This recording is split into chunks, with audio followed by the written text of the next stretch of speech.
Number Sagarkuchi Bishnupur গাঁও পঞ্চায়তৰ এলেকাত আমাৰ এই গাঁৱৰ 7 নম্বৰ ৱাৰ্ডৰ মেম্বাৰ অনিতা বৰ্মনৰ লগত আমাৰ জিলা পৰিষদৰ ভাৰতীয় জাতীয় কংগ্ৰেছৰ মনোনীত প্ৰাৰ্থী সংগীতা কলিতা আৰু 15 নম্বৰ দিঝাৰী সাগৰকুছি বিষ্ণুপুৰ পঞ্চায়তৰ কাউন্সিলৰ পদৰ প্ৰাৰ্থী আমাৰ ফুলমা ডেকা ডাঙৰীয়ানীৰ লগতে আমাৰ অনিতা আৰু আমাৰ 7 নম্বৰ ৱাৰ্ডৰ 3 নম্বৰ ৱাৰ্ডৰ প্ৰাৰ্থীগৰাকীও আমাৰ লগত আছে।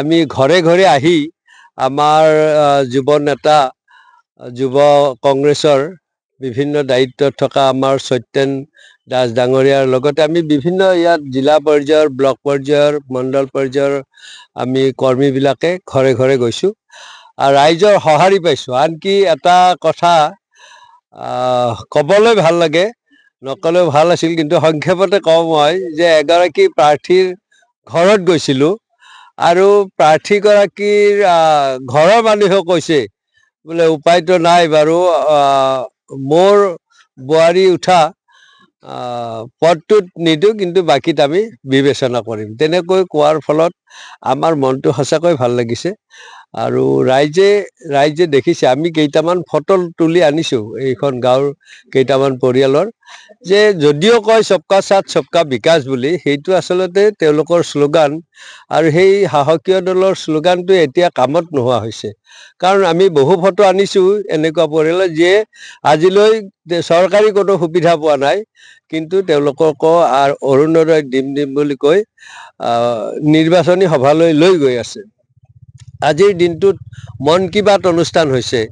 আমি দেখিছোঁ যে মহিলাবিলাকক এনেদৰে লৈ আহিছে যে যদি মন কি বাত নুশুনা অৰুণোদয় নোপোৱা, যদি তোমালোকে বিজেপিৰ মিটিঙক নোযোৱা তোমালোকে অৰুণোদয় নোপোৱা। কিন্তু নলবাৰী সমষ্টিৰ 2 লাখ ভোটৰ 98,000 মহিলা ভোটাৰ আৰু অৰুণোদয় পাই আছে নলবাৰী সমষ্টিটোত মাত্ৰ 22,000। কিন্তু কিন্তু তেওঁলোকে সকলোকে দিয়া বুলি। এনেকুৱা গকাত মিছা কথাৰে এটা দল, সি সাহসীয় যিমানেই শক্তিশালী নহওক কিয়, যেতিয়া তাৰ সত্যতা ওলাই পৰিব তেতিয়া মানুহে পুনৰ বিবেচনা কৰিব। আৰু সেইকাৰণে আজিৰ তাৰিখত আমি মহাশক্তিশালী বুলি নিজকে কৈ ফুৰা বিৰোধী নাইকিয়া বুলি কোৱা নলবাৰী সমষ্টিটোত আমি গাঁৱে ভূঞে আজিতো আমাৰ নলবাৰী সমষ্টিৰ 19টা পঞ্চায়তৰ আমি 17টা পঞ্চায়তত এনেদৰে ঘৰে ঘৰে গৈ ৰাইজৰ লগত আমি মত বিনিময় কৰিছোঁ আৰু ভোট ভিক্ষা কৰি আমি ঘূৰি আছোঁ আৰু উৎসাহজনক অৱস্থাৰে আমাৰ এই প্ৰচাৰ কাৰ্য চলাই আছোঁ।